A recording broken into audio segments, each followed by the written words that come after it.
Welcome to the Jim Acosta Show. It's Friday, TGIF, but it's another day that ends in Y as Trump is still trying to cover up Epstein Gate. He sent his former defense attorney, Todd Blanche, who is now a senior Justice Department official, if you can believe that, down to Florida to speak with Ghislaine Maxwell, Jeffrey Epstein's ex-girlfriend, who is now serving a 20-year sentence for sex trafficking. Join me today to talk about this, the great Katie Phang, who is jotting things down as we speak. We're going to get a whole legal brief here.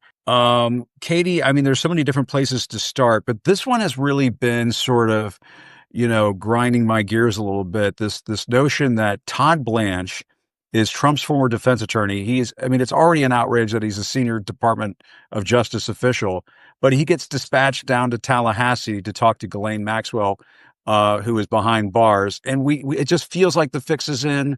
And we were hearing some things today coming out, making it sound like more and more the fix is in. Is the fix in?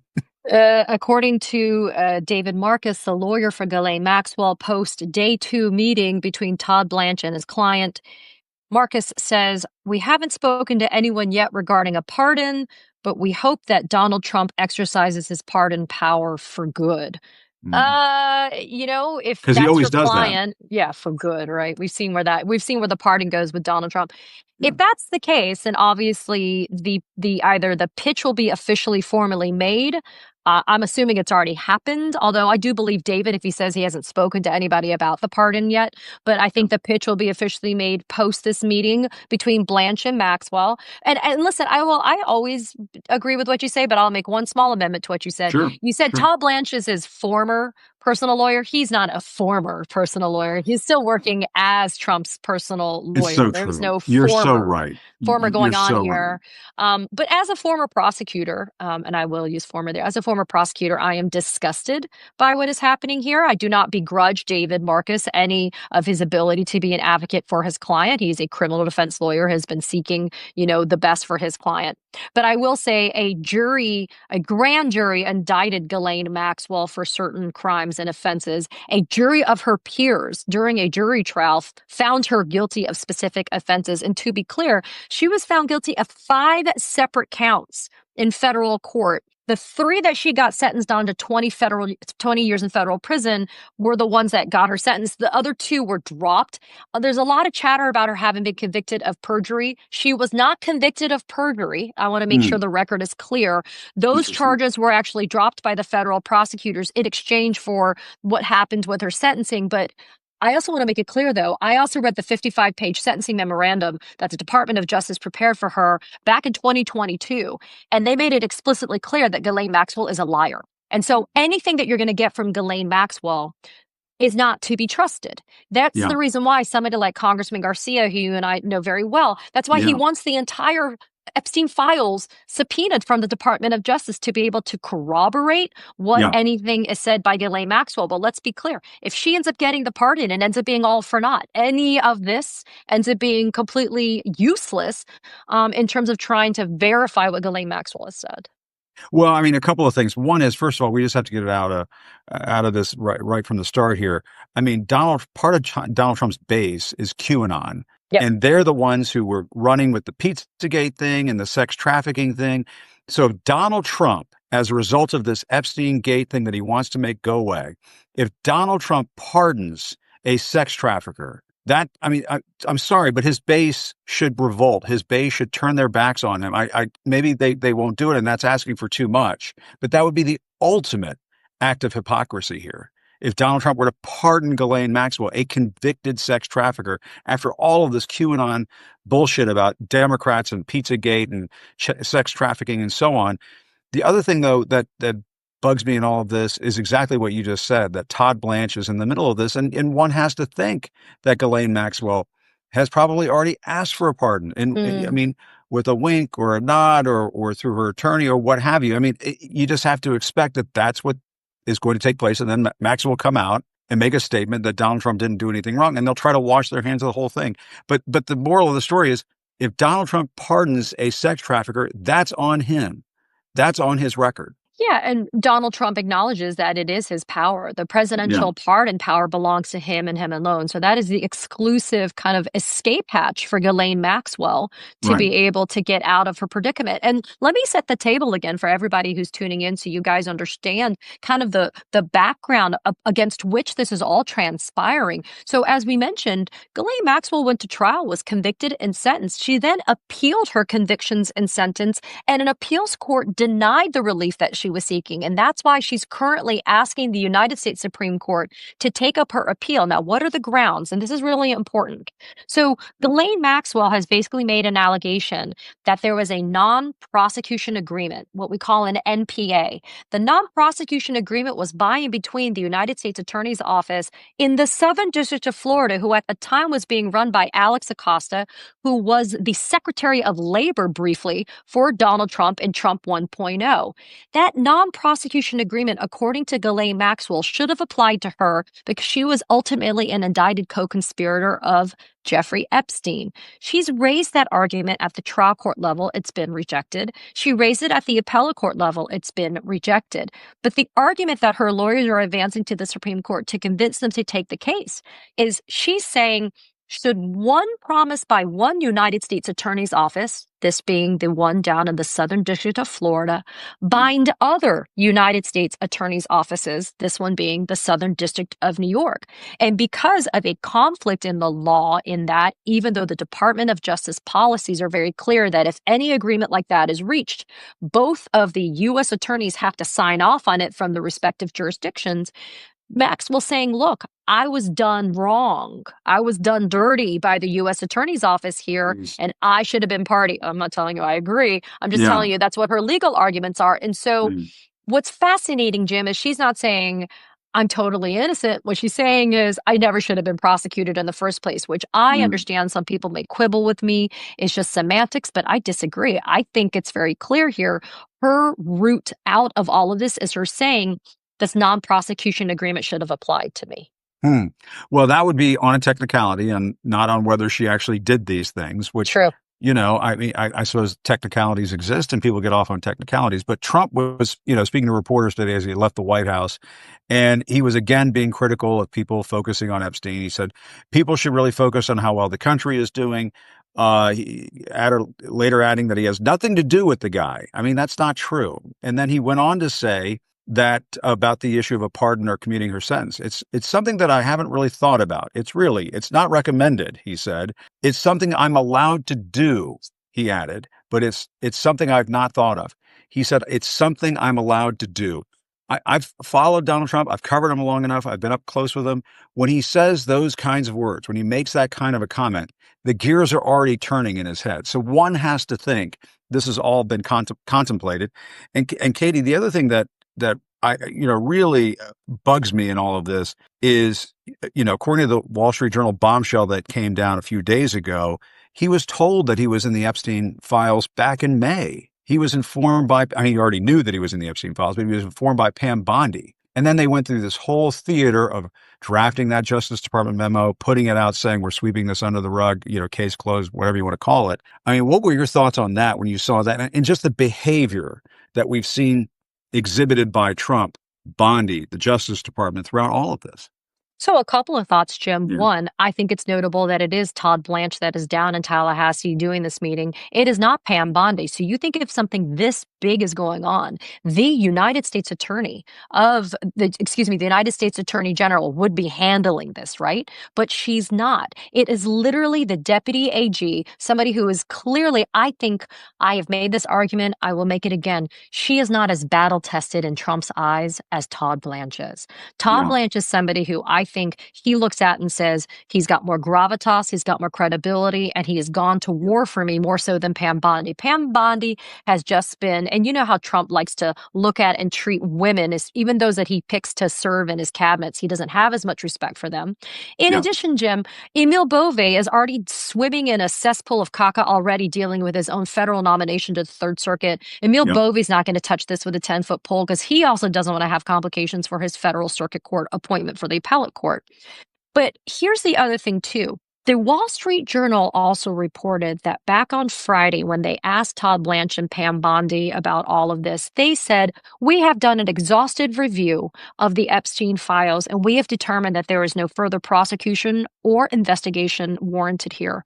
Then why in the world is Todd Blanche meeting with Ghislaine Maxwell, Yes. somebody who is a known liar, somebody who has been who's been convicted as a sex trafficker and a pedophile in and of her own right, somebody whose guilt and culpability in all of this is just as bad as Jeffrey Epstein's, if not more.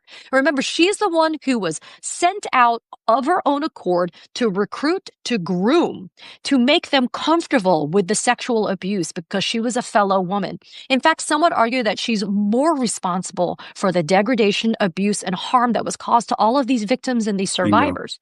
And so the fact that Todd Blanche is meeting with her, despite him and Pamela Joe saying that there's no further investigation or prosecution warranted, just goes to show that they're full of shit as to why they're making this meeting. It is a Yeah. dog and pony show. And even if they don't pardon her, at the end, who's going to be the only person who's going to sit there and say what happened during that meeting? Todd Blanche. Are you going to believe what Todd Blanche has to say? We question what Ghislaine Maxwell Oh, says, but are you no. going to believe what Todd Blanche is going to say? No. Well, and she really hasn't. I mean, up until this point, Katie, correct me if I'm wrong, Ghislaine Maxwell hasn't really sat down and spoken with prosecutors.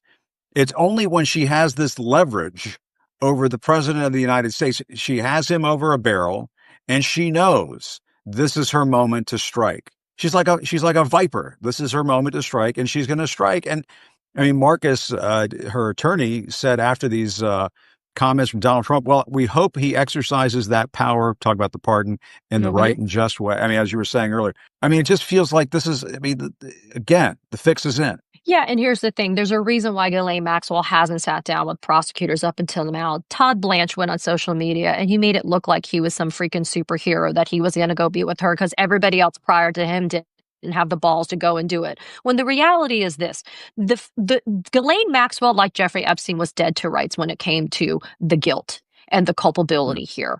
What value did Ghislaine Maxwell provide in this instance? None. She was about as high of a guilty fish in the food chain as possible. So who was she going to flip and turn government evidence against? Herself? So here's the other thing, too. The indictments in this case made it clear that there were other people. Ghislaine Maxwell, if there was a time for her to have a moment where she was going to be having a relationship with the truth, it should have been to make sure that the other people that were involved in this sex trafficking, that they were implicated directly. So if she was going to try to mitigate her sentence or her involvement, she should have done it years ago when she was facing the indictments and before she went to trial. But what's fascinating is since she's gone to trial and she was convicted back in 2021, in the last 4 years, she has never come forward and said, I have found Jesus and I have decided that I want to have a clear conscience. And so I'm going to tell the world now. There's been no prohibition, Jim. She doesn't have a non-disclosure agreement. She doesn't have any type of silencing clause in her sentencing. She could have written a book. She could have come forward. She could have called you, frankly. She could have done anything. And she's never done it until now. I did reach out to her lawyer, but anyway, yeah. Well, there you go. You're proving my point. She never had anything of value to say until now. Spare me. We're not that stupid. No, we're not that stupid. And here's the other thing that we haven't talked about, Katie. Another way that Trump might muddy the waters, besides just a quid pro quo. And speaking of that, I'll be talking to Lev Parnas in just a few minutes. But, you know, the other thing that they could try to do is just muddy the waters and have Ghislaine Maxwell say, well, you know, yes, Donald Trump might be in the Epstein files, but guess who else is? I mean, the Wall Street Journal has this story out today. The birthday book for Epstein included a note from Bill Clinton, too. The story says the biggest name in Jeffrey Epstein's book back in 2003, that birthday book was a past president rather than a future one. It says that there was a note from Bill Clinton, the former president at the time, and it said something along the lines that I can read it here. It's reassuring, isn't it, to have lasted as long across all the years of learning and knowing adventures. And then there was something ineligible. And also to have your childlike curiosity, the drive to make a difference, and the solace of friends. I have no idea what any of that means, but apparently it's a note from Bill Clinton in there. And the reason why I bring this up is that Ghislaine Maxwell, along with Todd Blanche and Donald Trump, could decide to hatch this scheme where not only does she say something to get her butt out of a sling and get out of jail, she could say all this other stuff. Bill Clinton's in there. These other Democrats are in there. So Trump can come out and say, hey, I'm not the only one in there. All these other folks are in there, and Ghislaine Maxwell says so. It's already started. So Yeah. Laura Loomer has posted on that cesspool of X, she's posted a clip of Donald Trump saying, I don't know why you're talking about me. Why aren't you talking about Yeah. Bill Clinton? He went to that island 28 times on the jet. Yeah. Okay. So Laura Loomer, I don't care how wackadoo she is, but she's still a mouthpiece for Donald Trump. So Exactly. they are already coordinating it, right? They're already Yeah. coordinating the rollout of how to capitalize on the Maxwell stuff, which is why there's the big tell is there's nothing being recorded in this meeting. You and I both know Yes. nothing's being transcribed. I mean, why not have the audio, a video, a transcription by an independent court reporter so Yep. people can understand what was talked about here? Yeah. This should be happening in front of a judge, quite honestly. Well, Honestly. Congress is going to try to do a depo of her on August Yeah. 11th. And so this is going to be interesting because House Oversight is going to do her depo August 11th. So what's going to happen then? Is she going to get pardoned between now and Good August question. 11th? Yes. Because she's not going to have friendly fire, quote unquote, from somebody like Todd Blanche, right? She's going to be facing some tough questions as well. So there's a tight window. What is it, If July she even 25th shows and up, August 11th? I mean, if she gets pardoned, couldn't she just hop on a plane and get the hell out of here? Listen, she exactly. She has no obligation to continue to comply with a congressional subpoena. We know what people do with congressional subpoenas, Jim, especially in the Trump administration. But I Yeah. think the political kryptonite, though, of a pardon of Ghislaine Maxwell, I don't care how valuable somebody in MAGA land at Trump's MAGA brain thinks is going to be. I don't care how reptilian of a brain that man has. A pardon of a convicted sex predator of children, Yeah. it's just too toxic. I mean, It's MAGA, disgusting. I mean, if you've lost the QAnon shaman on this, I don't think that this would ever carry the day. But that being said, to your point, if you kind of sprinkle in all sorts of absurd accusations about Clinton and you elevate it to Pizzagate, these people are so dumb that they have the attention span of squirrels. And I personally like squirrels, but it's like Yeah. you do this and then you say, okay, but all of this, and you've got Pizzagate on steroids, right? And so Yeah. you give them another conspiracy theory to latch onto, and then they abandon it. And so I don't know. That's what Let's I'm just see what worried ends up about. happening. No, that's what I'm worried about is that they're going to say, they'll coach her to say that, oh, Donald Trump's in there. Yes, they were acquaintances at one time, but, just like the White House is saying, that Donald Trump once said that Epstein, you're out of Mar-a-Lago because you're a creep. And Ghislaine Maxwell will repeat those words, and then she will start to throw Democrats under the bus and accuse them of 10 different things and try to massage this in a way, no pun intended, that it makes Trump look like he's the winner in all of this. And that to me is and I tend to agree with you. And I'll take it one step further. I think if Donald Trump pardons Ghislaine Maxwell, his presidency is basically over. He is, for all intents and purposes, a lame duck who has damaged goods, not just to the Republican Party, but to the country. Somebody who pardoned a convicted child sex trafficker. My God. I mean, we're not talking about pardoning. I mean, he has already pardoned January 6 rioters and criminals and so on. That was shameful enough. But a child sex trafficker, I mean, my God, have you no decency? That's what I would say if you were to try something like that. But Well, and your then final thoughts, because I know you got to go. yeah, well, but what we need to do is this. We have to stay on this. And I was talking with Simon Rosenberg earlier today. We can walk and chew gum at the same time, Jim. We can Yeah, talk about the Epstein stuff. We can talk about the other betrayals that Donald Trump has done to the American people. But the ironies of ironies is that I've been saying politics makes strange bedfellows. In this yeah, instance, Tom Massey, even James Comer, who agreed to the subpoena from House Oversight for these records from DOJ, if we can harp on the fact that Donald Trump just betrays people left and right, including his own base, and that's what we should be doing. We should remind people that this is exactly par for the course. This is what you get from somebody who himself has been found liable of sexual abuse by a jury of his own peers. yeah. Exactly. No, I mean, he has you look at the video, the montages that have been playing lately, where he's looking up at the young girl on the escalator and say, I'll be dating her in 10 years. And I mean, How about the stuff he says about his own daughter? the stuff he says about his own daughter, the stuff on Howard Stern that his cutoff is 12 years old. I mean, at some point, MAGA, QAnon, people, let the truth seep into your brain. You know what I mean? Forget what Fox News is pumping out every day and how they're not covering Epstein Gate. Forget They're about that. not. Use They're your not covering mind. it. Use your reasoning skills to try to figure out what the hell's going on here. And that is, this is a massive cover up. Katie, I know you got to go. I don't want to hold you up, but I feel like we didn't really scratch the surface in the last 20 minutes. We got to do this again soon, but really appreciate it. Anytime. I'll come back anytime. And thanks to everybody who tuned in. I appreciate it. You're the best. Thanks, Katie. Really Thanks. appreciate it.